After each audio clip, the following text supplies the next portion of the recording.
दीपक sir, असीम मुनीर की नींद उड़ गई है, वो परेशान है। ये रशिया और अफगानिस्तान के बीच क्या हुआ है?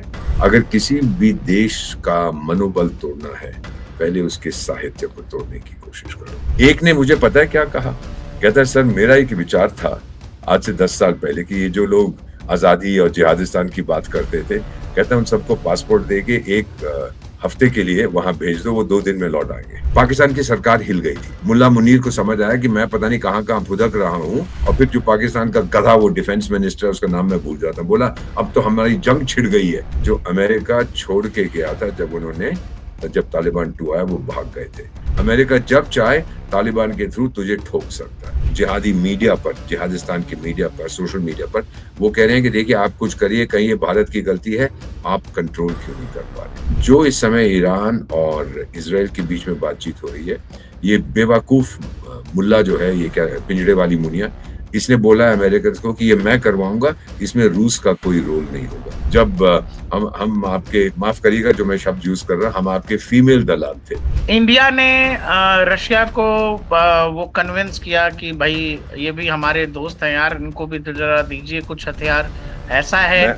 या ये महज सहयोग है कि डोभाल साहब वहां हैं और रूस और अफगानिस्तान के बीच डील हो? और फिर क्या बोला सर कि जंग तो अभी शुरू हो रही है और जिहादिस्तान हार जाएगा। कि ये रूस के भी फेवर में है, रूस भी इसको ऐसे देख रहा होगा कि पाकिस्तान ज्यादा ही अमेरिका के करीब या प्रो अमेरिका हो रहा है। दी पश्तून्स ने कभी स्वीकार नहीं किया है जिहादिस्तान, नेवर। नमस्कार, आप देख रहे हैं डीएनपी इंडिया और मैं हूं प्रकाश ललित और हमारे साथ हैं भारत के राजदूत दीपक वोरा। सर बहुत बहुत शुक्रिया हमारे साथ जुड़ने के लिए। दर्शकों, आपका कुछ बहुत बहुत ऐसा हुआ धन्यवाद है, कि आपने मौका दिया है। Thank you. कुछ ऐसा हुआ है जो हमें लगा कि आप तक लानी चाहिए, और उससे बढ़िया मतलब दीपक सर से बढ़िया कोई बताएगा नहीं। दीपक सर, असीम मुनीर की नींद उड़ गई है, वो परेशान है। ये रशिया और अफगानिस्तान के बीच क्या हुआ है? और ये तब हुआ है जब डोभाल साहब रशिया में है, मॉस्को में है। गुड, ठीक है बेटा, थैंक यू वेरी मच। बहुत बहुत धन्यवाद आपका कि आपने ये मौका दिया है आपसे फिर से बातचीत करने का। और मैं जो इस समय आपसे बात करूंगा, शुरुआत मैं करता हूं कश्मीर से, क्योंकि मैं अभी लौटा हूं, बिकॉज उसका भी इनडायरेक्ट एक लिंक अच्छा, है अफगानिस्तान से भी। ठीक है, तो मैं ठीक है। अभी लौटा हूं वहां से आज सुबह श्रीनगर से। वहां पे एक कश्मीर लिटरेचर फेस्टिवल था, तो मुझे बुलाया गया था। अब आपको एक मजेदार चीज बताता हूं कि एक व्यक्ति जिसका नाम है युवराज श्रीवास्तव, वो ऑर्गेनाइज करता है कश्मीर लिटरेचर फेस्टिवल श्रीनगर में। यानी काया पलट गई है वहां की। अब मैं और आपको बताता हूँ बेटा, मैं वहां लिटरेचर फेस्टिवल में था, मेरे को वहां मैंने बातचीत भी की। तो एक महिला मेरे पास आई और उसने बुर्का वुर्का कुछ नहीं पहना हुआ था, सिर्फ अपना मुंह कवर कर रखा था। तो मैंने पूछा कि, बोली बेटी, कहती आपसे बात करना चाहती हूँ। अब सुनिए इसको बड़े ध्यान से। तो मैंने कहा बताओ बेटी। कहती है सर मुझे पता नहीं लगता है कि मैं आप पे भरोसा कर सकती हूँ। मैं कहा बेटी भरोसा करिए, भरोसे पे तो वो तो हमारी ट्रेनिंग है, 75 साल की मेरी उम्र है। तो कहती है सर मेरे फादर आतंकी थे, और मेरे भाई को जो टीनेजर था उसको भी उन्होंने अपने साथ मिला लिया। तो कहती है कोई 3 साल हुए, मेरा टीनेज भाई मुठभेड़ में मारा गया, फौज के साथ मार दिया उसको। फिर जब वो मेरे फादर घर आए तो मेरी माँ ने कहा बेटा कहाँ है? वो जवाब क्या दे? तो वो सीधा गया पुलिस के पास, अपना हथियार दिया और बोला मुझसे गुनाह हो गया है, अब मैं कुछ नहीं करूंगा, जो आप कहेंगे मैं करूंगा। तो फिर वो अपने, उसको जमीन मिली सरकार की तरफ से, वहां खेती बाड़ी करते। मेरी बेटी से आप क्या करती है? कहती सर मैं इंटेलिजेंस वालों को इंफॉर्मेशन देती हूँ। मैं कहा शाबाश, डर नहीं लगता? कहती है नहीं सर, क्योंकि इन लोगों ने जो हमारे साथ किया, और उसने शब्द इस्तेमाल किया बलात्कार कश्मीर के साथ, उसका मुझे बदला लेना है। तो ऐसे भी लोग हैं बेटा, मुझे ये सुनकर बहुत अच्छा लगा। और अब की जब मैं वहां गया, एक और चीज मैंने नोटिस की। मैं गवर्नर साहब से भी मिला, lieutenant governor Manoj Sinha, brilliant outstanding person. तो एक चीज मैंने नोटिस की वहां पर कि नॉर्मली जब पिछली बार जब मैं जाता था G20 के लिए भी गया, वो शुरुआत हमेशा करते थे बिस्मिल्लाह रहमान, वो ये कहते थे, और क्या, वाह रहमतुल्लाहि वाह बरकातहू, हर चीज पे इंशाअल्लाह और अल्लाह हुआ। इस बार एक ने नहीं बोला, नॉट वन। जिन जो ऑथर्स थे ना, लिटरेचर फेस्टिवल था तो बहुत जो लेखक थे, दुनिया भर से आए थे, देश भर से आए थे, बहुत सारे कश्मीरी लेखक थे, उन्होंने भी शुरुआत जब की नॉर्मल नमस्कार और अब हम ये करना चाहें। और फिर शुरुआत में सर हमने दोनों राष्ट्रीय गान वंदे मातरम और राष्ट्रीय ध्वज के साथ जो हम नेशनल एंथम बजाते हैं, दोनों किए। पहले वंदे मातरम, उसके बाद जन गण मन। सब इरेक्ट खड़े हो गए और गवर्नर साहब मुझे बता रहे थे एक जमाना था कि 2-4 अधिकारी खड़े होते थे, बाकी सब बैठे रहते थे। ये सारा परिवर्तन आया है पिछले कुछ सालों में और खासतौर से जब से 370 चला गया। तो मुझे बड़ा अच्छा लगा देखकर। अब मुझे इस बात का एहसास हुआ कि भारत का ताज जिसे हम कश्मीर कहते हैं, जिसे हम लोग बहुत पसंद कर, जहाँ बचपन में छुट्टियों में जाया करते थे, अब वो लौट आया है। तो ये मैं आपसे शेयर करना चाहता था कि वहाँ पर ओके। अब लिटरेचर फेस्टिवल हो रहा है, क्योंकि बेटा अगर किसी भी देश का मनोबल तोड़ना है, पहले उसके साहित्य को तोड़ने की कोशिश करो। पीएम साहब जब बात करते हैं कि डीमकाउलेफाई भारत का माइंडसेट, क्योंकि मकौले वो गधा था अंग्रेज जिसने कह दिया था अरे भारत की किताबों में कुछ नहीं तो बेकार की चीजें हैं। एक शेल्फ जो है ब्रिटिश लाइब्रेरी का, उसमें ज्यादा जानकारी है देन ऑल दी जितना भी अभी तक किताबें छपी गई हैं भारत में। ये बकवास करता था वो। तो हमें बनाने की कोशिश की उसने अंग्रेज। हम अंग्रेज बनेंगे, सिर्फ हमारे चमड़े का रंग ब्राउन होगा, लेकिन हर चीज में हम अंग्रेज बनेंगे। तो पीएम साहब बिल्कुल सही कह रहे हैं कि अपने मन को अब आजाद करिए। ये चीज मैं आपसे शेयर करना चाहता था कि वहां तो शुरू हो गई है डीमकाउलिफाइजेशन वहां कश्मीर में, और हर चीज पे जय हिंद मार्चेस निकालते हैं। और अभी कोई आतंकी हमले नहीं हो रहे, क्योंकि वहां जो जिहादिस्तान है, अभी उसकी बात करते हैं, वहां का जो मुल्ला है, क्या नाम, खेती मार्शल, अब उसको पता नहीं है कहाँ जाना है सर। ये मैं अब आपको बताता हूँ, क्योंकि मेरी बात हुई बहुत से लोगों से वहां पर, नॉट जस्ट मिलिट्री, वहां पे कुछ और भी लोग आए हुए थे, कुछ इंटेलिजेंस के थे, कुछ पुलिस से थे, कुछ सिविल सर्वेंट्स थे। तो इन सबसे बात हो रही थी। एक ने मुझे पता है क्या कहा, कहता है सर मेरा एक विचार था आज से 10 साल पहले कि ये जो लोग आजादी और जिहादिस्तान की बात करते थे, कहता है उन सबको पासपोर्ट दे के एक हफ्ते के लिए वहां भेज दो, वो 2 दिन में लौट आएंगे। कि जी हम वहां नहीं रह सकते, यहाँ तो खुशहाली है, सब कुछ है। और रात के 11 बजे तक ललित सर दुकानें खुली रहती थी, प्रकाश सर, रात के 11 बजे तक।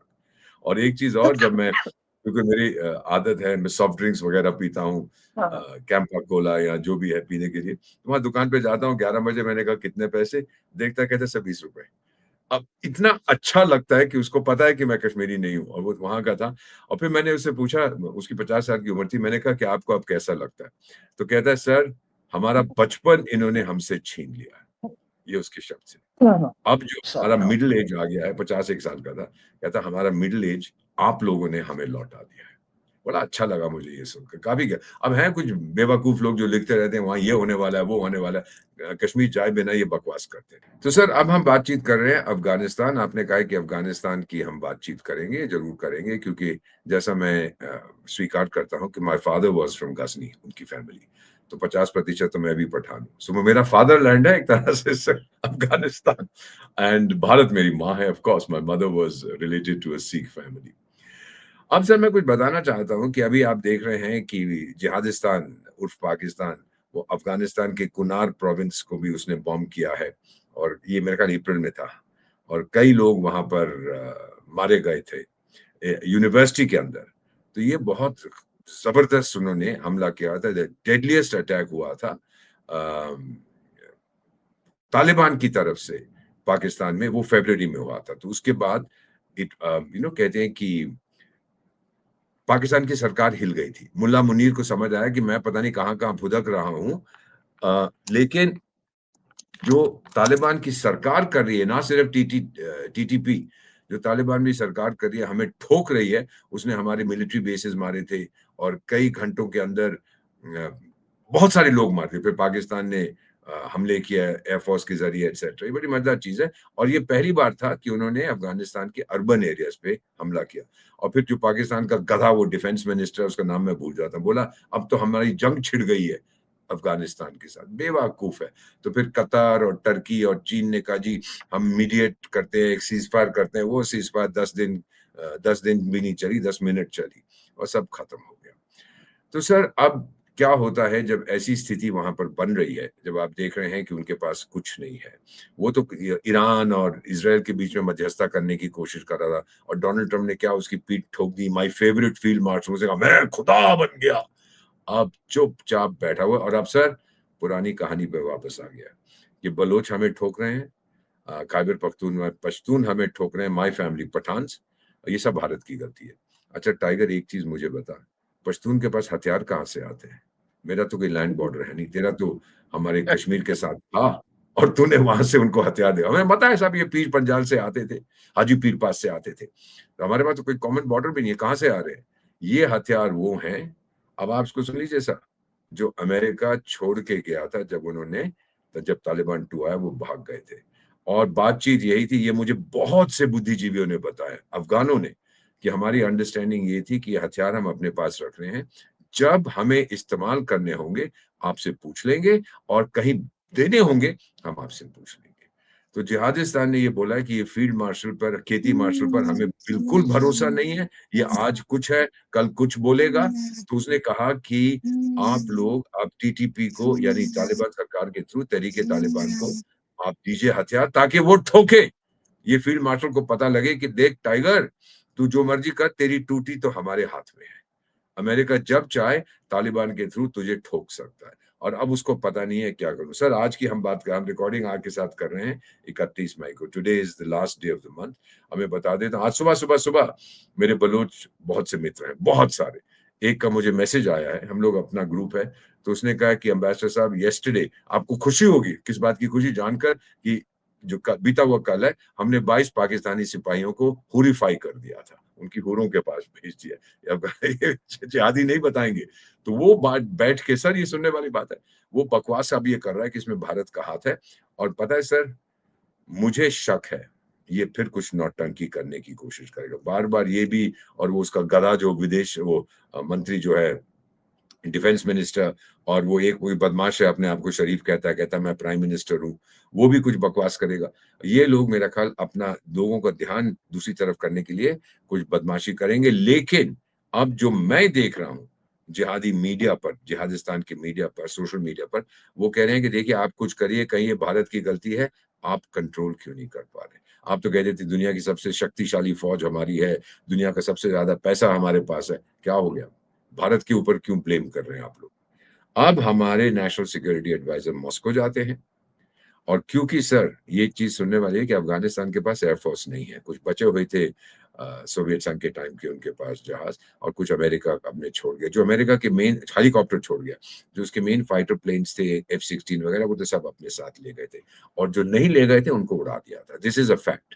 तो उसके पास एयरफोर्स नहीं है सर, फिर उसको चाहिए एयर डिफेंस सिस्टम, और इस बार रूस दे रहा है एयर डिफेंस सिस्टम से, क्योंकि जो इस समय ईरान और इसराइल के बीच में बातचीत हो रही है, ये बेवकूफ मुल्ला जो है, ये क्या पिंजड़े वाली मुनिया, इसने बोला है अमेरिकन को कि ये मैं करवाऊंगा, इसमें रूस का कोई रोल नहीं होगा। अबे क्या बकवास तू कर रहा है?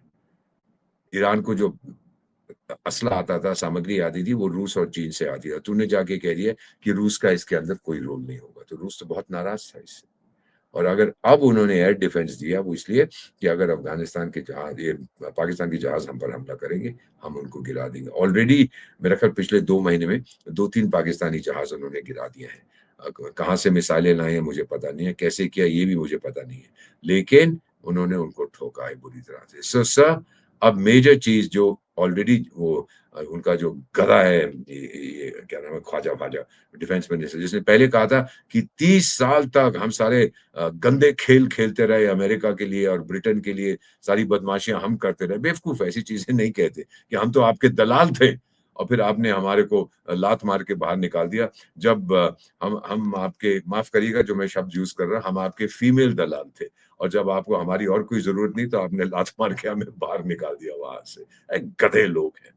अब क्या सिचुएशन है सर, क्योंकि उसको ठुकाई हो रही है पश्तूनों से, ठुकाई हो रही है तहरीक तालिबान पाकिस्तान से, और ये एयर डिफेंस सिस्टम जो आप बात करिए बिल्कुल सही है, ये मेरा ख्याल उनको पहुंच जाएगा विद इन द नेक्स्ट 2 और 3 मंथ्स, और फिर जिहादिस्तान की हालत और खराब, उसकी एयरफोर्स भी बेकार हो जाएगी, 2-4 सर उसके जहाज। ये क्या मतलब, इंडिया ने रशिया को वो कन्विंस किया कि भाई ये भी हमारे दोस्त हैं यार, इनको भी तो जरा दीजिए कुछ हथियार, ऐसा है? मैं या ये महज सहयोग है कि डोभाल साहब वहां हैं और नहीं रूस और अफगानिस्तान के बीच नहीं डील नहीं हो? नहीं। सर देखिए, सोवियत संघ को सोवियत संघ का कहाँ जंग हो रहा था जब वो टूटा था सर? बहुत हद तक तो उसका रोल अफगानिस्तान में था ना।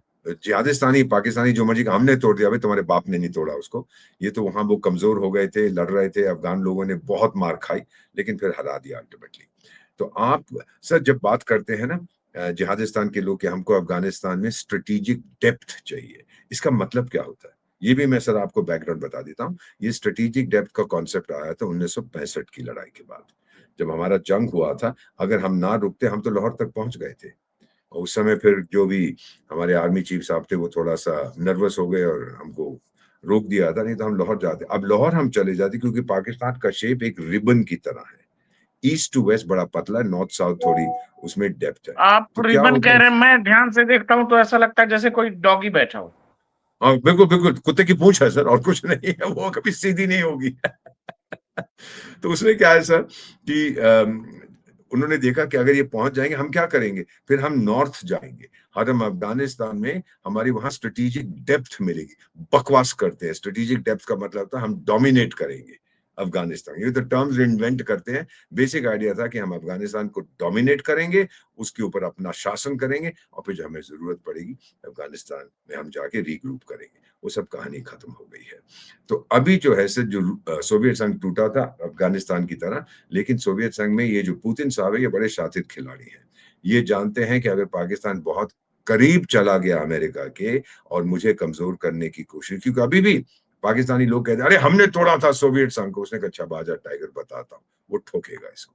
और डायरेक्टली नहीं ठोकेगा सर, वो ठोकेगा अफगान की जरिए। और अफगान तो सीधा कहते हाँ। हैं कि हमारा दुश्मन है। डायरेक्टली मैं नहीं ठोकू, डायरेक्टली क्यों ठोकू, इनके थ्रू ठोकूंगा, क्योंकि तुम गधे हो, तुमने नाराज कर दिया। अब सर मैं एक चीज और बता सकता हूँ कि जो अफगानिस्तान ने जब ये बॉम्बिंग की थी, तो इन्होंने अफगानिस्तान का, मैंने एक्स पे स्टेटमेंट पढ़ा था, उनका स्पोक्समैन ने बोला कि इन्होंने हमारे बच्चों को, औरतों को इन्होंने इन पे हमला किया।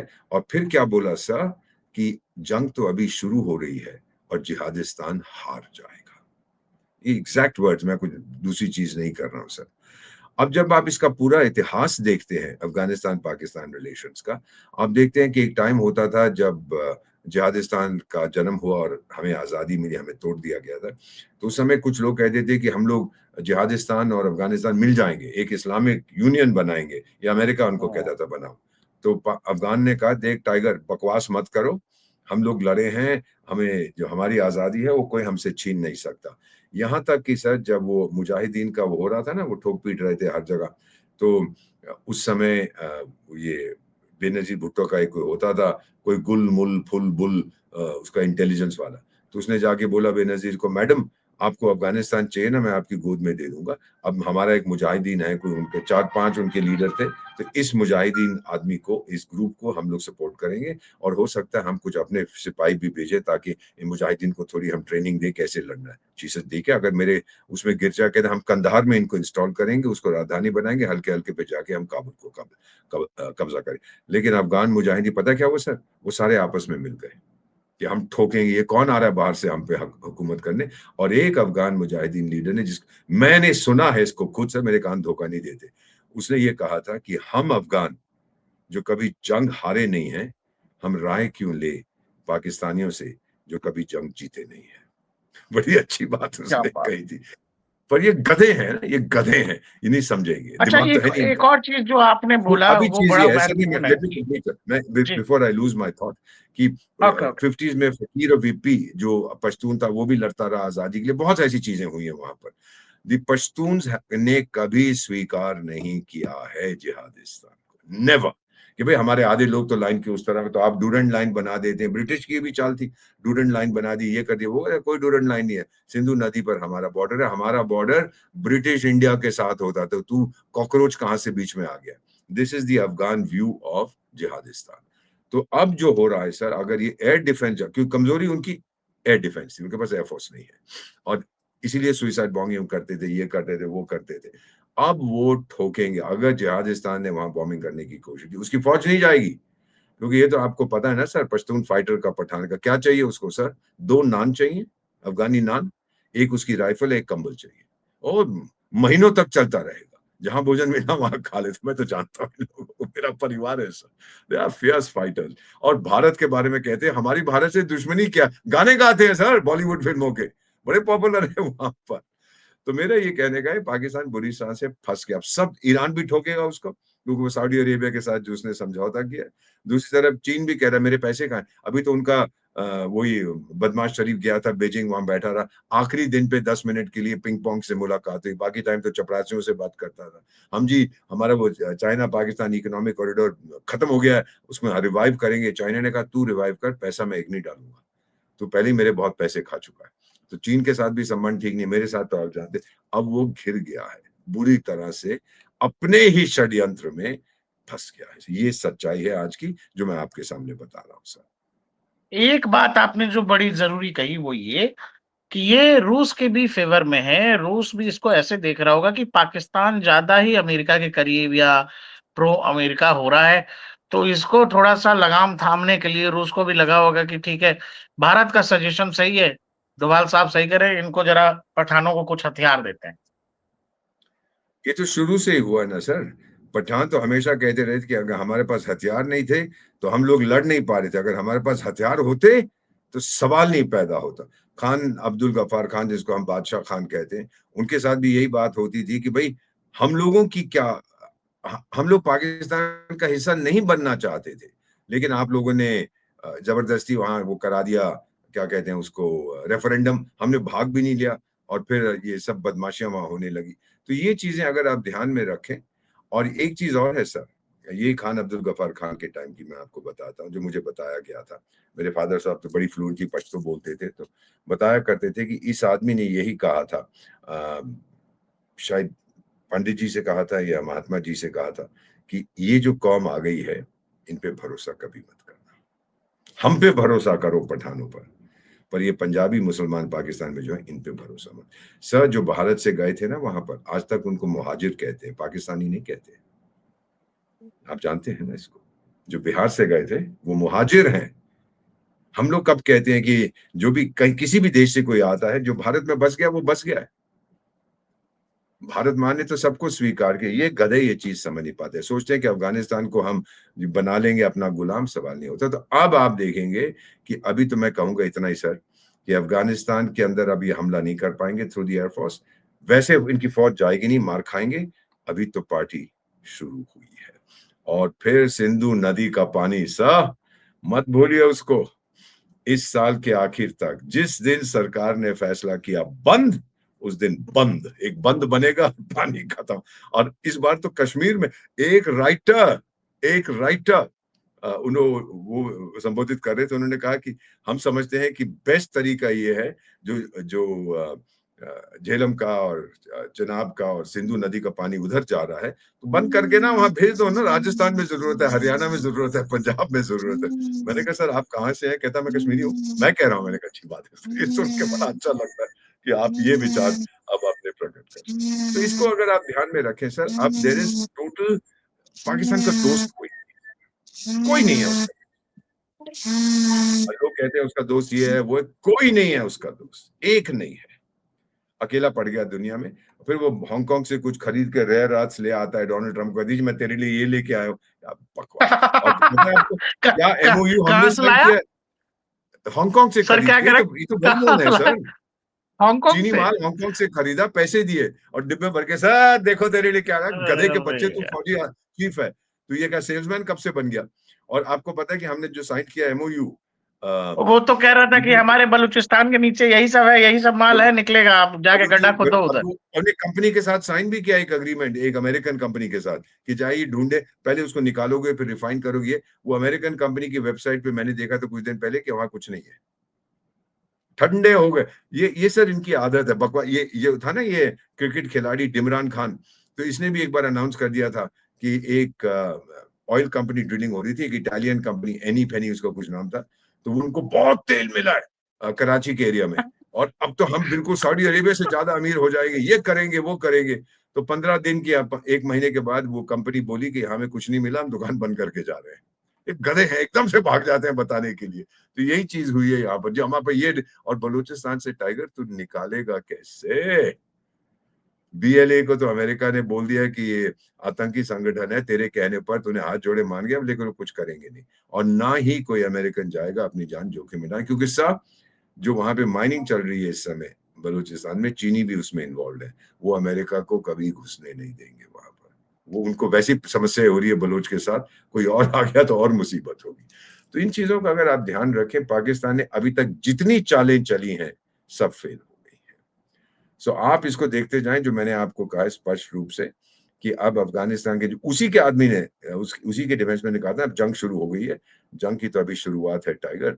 अफगान को और कुछ आता हो ना आता हो, पठान को लड़ना उसको आता है सर, और वफादारी उसको आती है।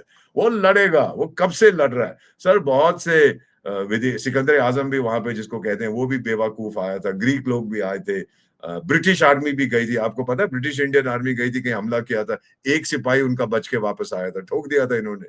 उसके बाद सोवियत संघ गया, उसके बाद अमेरिका गया, कोई इनको हरा नहीं। तभी तो कहते हैं ये तो इस इंटरव्यू ग्रेवयार्ड में ऑफ लोग एम्पायर्स। पूछेंगे, इस इंटरव्यू का लोग पूछेंगे कि यार ये हांगकांग वाली बात बहुत तगड़ी थी कही दीपक सर। वो तो अफगानिस्तान को कहते हैं ग्रेवयार्ड ऑफ एम्पायर्स। अच्छा, आपको यस और यस बता दूं सर, मैं आपको और बताता हूँ। वहां के मेरे मित्र हैं सर, मेरे साथ काम किया कहीं, तो उनके अंकल बहुत बीमार थे। तो मुझे वहां से मैसेज करते हैं कि सर उनकी ट्रीटमेंट करानी है। उस समय एक ही तरीका था आने का, जिहादिस्तान के थ्रू। तो कहते हैं कि हम वहां से आ रहे हैं, किसी इस हॉस्पिटल में उसका किडनी की इशू थी, आप करवा देंगे? मैंने कहा आप आइए, नो क्वेश्चन, मैं पता करता हूँ। प्राइवेट हॉस्पिटल है, सरकारी है, आई गेट इट डन। तो मैंने यहाँ कोशिश की, सब हो गया, उसका वीजा वगैरह हो गया। फिर जब वो जिहादिस्तान के थ्रू आना चाहता था तो उसको बॉर्डर पे रोक दिया। उसका अंकल बीमार है। कि भाई ये क्यों? नहीं नहीं, आप हमारे यहाँ इलाज कर रहे हैं। उसने कहा आपके लोगों को तो इलाज करना नहीं आता, मैं भारत जा रहा हूँ, क्या दिक्कत है? ओवरलैंड। कहता 15-20 दिन उसको वहां रोक के रखा, उसका निधन हो गया। तो कहता है अब मैं बदला लूंगा, मैं भी पठान हूं। गले बदला ठोक इनको जाके वहां पर। ये गधे हैं, गधे, एब्सोल्यूट इडियट्स। सो बेटा ये आप देखते जाएंगे कि अकेला पड़ेगा, और अमेरिका भी इससे दूर हो जाएगा। क्योंकि डोनाल्ड ट्रंप साहब की अगर आप बात करें, जो हम करने वाले थे, कभी कुछ कहता है, कभी कुछ कहता है, कभी पीटर हेग्सेट कहता है वो भारत को बहुत पसंद करता है, कभी डोनाल्ड ट्रंप कहता है Modi is a great friend of mine. वो उसका भरोसा कौन करे ये नहीं पता। लेकिन उनका जो डिफेंस सेक्रेटरी ऑफ डिफेंस, जो रक्षा मंत्री, उसने भी कोई डायलॉग शायलॉग में भाषण दे दिया था कि ये होगा वो होगा, और फिर हमने ये किया, और मैकडोनाल्ड ट्रंप तो दुनिया का सबसे नेक इंसान है, एटसेट्रा। ये कहने की बातें होती है। रियलिटी ये है कि अमेरिका भी इससे अब दूर आ रहा है। कतार में गए थे ना बातचीत करने, आपको पता है सर कौन गया था कतार में? सिर्फ जिहादिस्तानी गए थे। वो बाबरची गया था, उनका फॉरेन मिनिस्टर। अमेरिका का कोई नहीं था। फिर वो क्या करते थे, कतारी, उनका पैसा बहुत है और वो चाहते हैं यार कुछ तो दुनिया हमारी कदर करे, तो वॉशिंगटन जाते थे। जी वो बाबरची कह रहा है कि आप उसको भोजन में उसको नान खाने हैं। तो फिर अमेरिका से जवाब आता था ठीक है, हम किसी इंडियन रेस्टोरेंट वाले को कहते हैं, नान खिला देगा उसको। फिर ये नान खा के कहते थे, वो कह रहे हैं जी कल हमको दाल भी खानी है। तो ये तरह की नेगोशिएशन हो रही थी। अरे तुम अमेरिका जाते हो, उनसे कहते हो बात कर, तुम डायरेक्टली तो बात कर नहीं सकते, क्योंकि ईरान कहता है मैं इनसे बात नहीं करूंगा, मुझे भरोसा नहीं है इन लोगों पे। और फिर आपकी बारात तो निकल रही है, जिहादिस्तानी निकाल रहे हैं, दूल्हा साहब जो है वो इजराइल वाले, वो चुपचाप से बैठा हुआ है, वहां कुछ होने नहीं वाला। क्योंकि इस समय सा इजराइल का जो मेन जो ऑब्जेक्टिव है वो है लेबनान को ठोकना, वो है हिजबुल्लाह को ठोकना, और वो दबा के ठोक रहा है सर। वो तो वो अपनी तो आप सीमाएं बढ़ा रहे हैं। अपनी सीमा बढ़ा रहे हैं, क्योंकि उसको सताया बहुत है ना इन लोगों ने। ये हिजबुल्लाह सब। हाँ जी, अफगानिस्तान कितना ईरान कितना अच्छा देश है, कभी किसी पर हमला नहीं किया। तो हमास जो तेरा दामाद है वो किसने बनाया है? हिजबुल्लाह जो तेरा दामाद है वो किसने बनाया है? इसराइल को तंग करने के, हुती को तूने बनाया सऊदी अरेबिया को तंग करने के लिए। उन्होंने तो मिसाइलें भेज दी थी सऊदी अरेबिया की ऑयल इंडस्ट्री पर। तभी तो सऊदी तुमसे नाराज हो गया, ईरान से। और फिर उसने दोस्ती कर ली जिहादिस्तान के साथ, क्योंकि उसकी फौज तो थोड़ी कमजोर है कि जिहादिस्तान हमें प्रोटेक्ट कर। उसने अपने जहाज वहाज फाइटर प्लेन्स भेज दिए। अगर मान लीजिए फिर से हमला होता है, ईरान हमला करता है सऊदी पर, तो जिहादिस्तान क्या करेगा? बैठ के ढोल बजाएगा या लड़ने जाएगा? कभी सोचा नहीं था वो बेवकूफ। सो कॉल्ड फील्ड मार्शल ने कि क्या होगा अगर ऐसा कुछ हो गया। अभी मैं देखता हूँ कि इजराइल का भी मेरा टिंग टिंग हुआ है फोन पे, तो मेरा जो इजरायली ग्रुप है उन्होंने क्या भेजा है, अभी आ गया देखता हूँ क्या हो रहा है वहां पे। उसने ये कहा है, उनके प्राइम मिनिस्टर ने, उनके डिफेंस मिनिस्टर, सर बिल्कुल नॉर्थ पे, इसराइल के साउथ, लेबनान में ना, लेबनान का साउथ, इसराइल का नॉर्थ कॉमन बॉर्डर है। तो उन्होंने ये कहा है, वहां पे एक जगह है किरियात शमोना, जहां पर ये हिजबुल्ला हथियार, ये मिसाइल फेंक रहा था। डिफेंस मिनिस्टर ने कहा है, मैं लेबनीज सरकार को साफ तौर कह रहा हूं, अगर किरियात शमोना पे में शांति नहीं हुई तो बेरूत में शांति नहीं होगी, लेबनान की राजधानी में। और इसराइल के जहाज आज सुबह से बराबर ठोक रहे हैं। अब आप जो मर्जी कहिए, लेबनान को ये कर रहा है, वो कर रहा है, उसने कहा बाहर निकालो इनको। और वो अगर आप बाहर नहीं निकाल सकते हिजबुल्लाह को तो बैठो। वो इतने बहुत उन्होंने कर दिया है सर, बहुत मुश्किल है अब हिजबुल्लाह को निकालना। अगर हिजबुल्लाह को निकालना है तो फिर उनको इसराइल की जरूरत है। तो ये इसराइल का ध्यान इस समय उधर है, लेकिन उनको पहला मिड एयर रिफ्यूलर मिल गया है। अमेरिका से 6 ऑर्डर किए थे, गिडियन 4 दिन पहले पहुंच गए, जिसका मतलब उनकी एयरफोर्स की रेंज अब बढ़ जाएगी। अमेरिका पहले तो अमेरिका पे डिपेंड करते थे ना कि उनके जहाज लेते थे रिफ्यूलिंग, अब उनके अपने आ रहे हैं, पहला आ गया बाकी भी आ जाएंगे। तो वो तो जब चाहे, जब मन हो श्री बिन्यामिन नेतन्याहू का, वो ठोकेगा ईरान को। ये अब सच्ची कहानी है सर, कभी कुछ, but Iran will have to surrender. ये दो चीजें पे कोई compromise, no nuclear weapons number 1, और आपके जो एनरिच्ड यूरेनियम जो है वो अमेरिका को देना है, और फिर हॉर्मुज को खोलना है। और जितनी देर तक ये हॉर्मुज को बंद करके रखेंगे, दुनिया और दूसरे तरीके ढूंढेगी। ऑलरेडी शुरू हो गया सर, ऑल्टरनेटिव रूट्स। ये पागल है, बेवकूफ है कि हम ये है, हम बहुत वो है। बहुत शुक्रिया दीपक सर। मैं सर थैंक यू जाते सर। वक्त इतना आपसे कहता हूँ कि जब जी, आपसे बात करता हूँ मेरा अपना माइंड भी बहुत क्लियर हो जाता है, आपसे बात करने का बहुत अच्छा लगता है। एक दिन थैंक यू सर। और मंच, शाम को मिलते हैं। आज दर्शकों को हम बताते हैं, दीपक सर ने एक छोटा सा और वो मैं छोटी फाइनली सी पार्टी दी है हमें। मैं सर एक ही सिर्फ आपसे चीज कहना चाहता हूँ कि जी, जो इज्जत है ना, ऑनर, जिसे हम ऑनर को इज्जत ही कहते हैं ना, वो पठान ईथोस में बहुत जरूरी है, बहुत बड़ी चीज है। मेरी दादी बताया करती थी कि मेरी दादी के चाचा ने किसी अफगान औरत के साथ बेइज्जती की थी। उसने कहा था मेरी दादी के चाचा को कि मैं तुझे 8 दिन में उठा लूंगी। वो कहती 2 दिन में ही उठा लिया था, मरवा दिया किसी से। तो एक कहावत है, भगवान आपको बचाए कोबरा के जहर से, शेर के दांत से, और पठान के बदले से। अभी जिहादिस्तानियों को ये समझा दो, जब पठान बदला लेगा तालिबान, तुम्हें पता नहीं होगा कहाँ भागना है सर। ये सच्चाई है सर। Thank you sir. मिलते हैं शाम को। बिल्कुल मिलते हैं sir, thank you very much, बहुत अच्छा थैंक लगेगा यू सर। सर, थैंक जी, यू, जय जय हिंद। हिंद सर।